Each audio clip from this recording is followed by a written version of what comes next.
9 mois à Matignon, c'est déjà pas mal, disait-il hier encore. Il devra s'en contenter.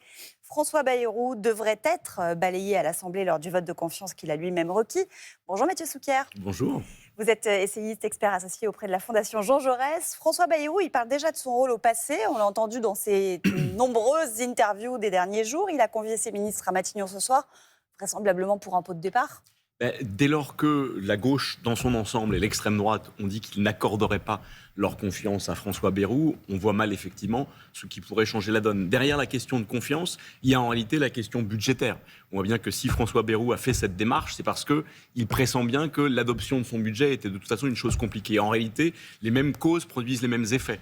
Il va tomber à peu près dans les mêmes circonstances que Michel Barnier l'année dernière, parce que un budget austéritaire est un budget par définition impopulaire, et on ne voyait pas quelle force politique avait envie d'endosser la responsabilité de ce budget impopulaire. Mais en étant un peu le martyr de la dette ou le lanceur d'alerte, est-ce qu'il y a une responsabilité personnelle de François Bayrou dans cet échec annoncé? Il s'est préparé toute sa vie à occuper ce poste. Alors, ce qui est sûr, c'est que pour le vote de confiance, tout le monde parle d'une forme de suicide politique. Pour ce qui est du bilan de François Bayrou à Matignon, en 9 mois, on ne voit pas vraiment l'héritage qu'on va pouvoir observer de François Bayrou. En revanche, effectivement, il aura eu le mérite sur la dette de faire œuvre de pédagogie et donc de faire comprendre à l'opinion que les temps avaient manifestement changé. Peut-être juste un mot sur la dette, parce qu'on entend beaucoup de commentaires là-dessus. On se dit qu'on est incapable depuis un demi-siècle d'adopter un budget en équilibre. Et bien souvent, on dit que c'est parce que la classe politique est archi nulle ou que la société française est biberonnée à la dépense publique. Non. En réalité, s'il y a un endettement spécifique en France, c'est parce qu'il y a une singularité française qui est la centralité de l'État. On attend beaucoup de l'État et depuis toujours, depuis très longtemps, l'État en réalité se mêle en France de tout, d'économique, de social, de culture, etc. Et donc l'endettement tient en fait que structurellement, nos besoins, nos attentes collectives augmentent, mais les ressources de l'État, les ressources de la puissance publique ne parviennent pas à augmenter autant. D'où cette question spécifique de l'endettement. Aggravé, il est vrai, par le quoi qu'il en coûte d'abord, et plus encore les deux derniers exercices qui ont abouti à un déficit record. Emmanuel Macron va nommer donc un nouveau Premier ministre. Alors, ouverture à droite ou à gauche, gouvernement technique, dissolution. Quelles sont les pistes selon vous ?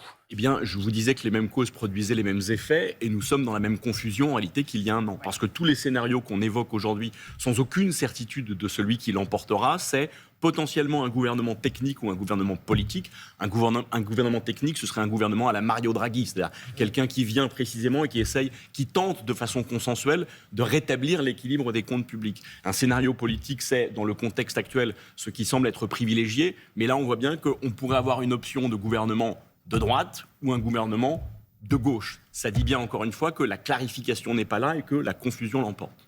Est-ce que la dissolution est inévitable aujourd'hui ? Ce qui est sûr, c'est qu'elle est de nouveau évoquée. Elle est de nouveau évoquée parce qu'elle est rendue possible. Constitutionnellement, on en revient à une situation où la dissolution est à la main du président de la République, qu'elle est rendue possible. On voit bien que tous les partis politiques s'y préparent.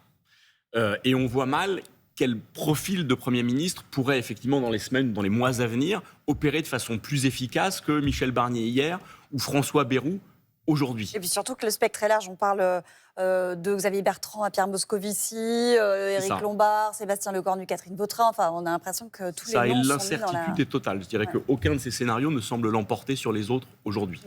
Sophie Binet, la secrétaire générale de la CGT, accuse le gouvernement d'agiter la peur avant les mouvements sociaux, donc de mercredi. Plus largement, Mathieu Souquier, beaucoup de politiques n'hésitent pas à parler de risques, de chaos, de catastrophes. Est-ce qu'on entre, selon vous, dans une période de bascule ? Alors, il y a une dramatisation relativement classique. Ce qui est vrai, c'est que nous observons cette semaine que nous avons aujourd'hui une crise politique potentielle avec la chute du gouvernement Bayrou.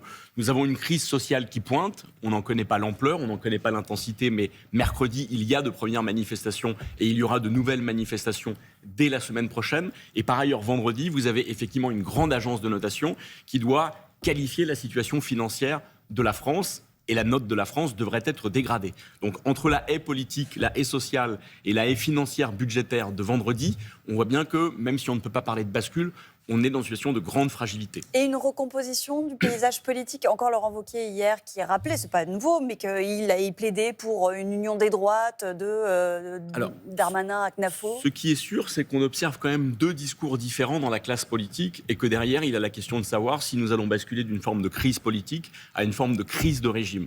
Nous avons deux forces politiques principales dans ce pays qui, depuis quelques semaines et de façon constante, appellent pour la France insoumise à une destitution du président de la République et pour l'extrême droite à une nouvelle dissolution, voire à une démission du président de la République. Donc on voit bien que Jean-Luc Mélenchon, comme Marine Le Pen, semblent stratégiquement se retrouver autour d'une volonté de transformer la situation actuelle, d'avoir un moment de bascule où nous basculerions effectivement d'une crise politique à une crise institutionnelle. Peut-être juste un tout petit peu de recul.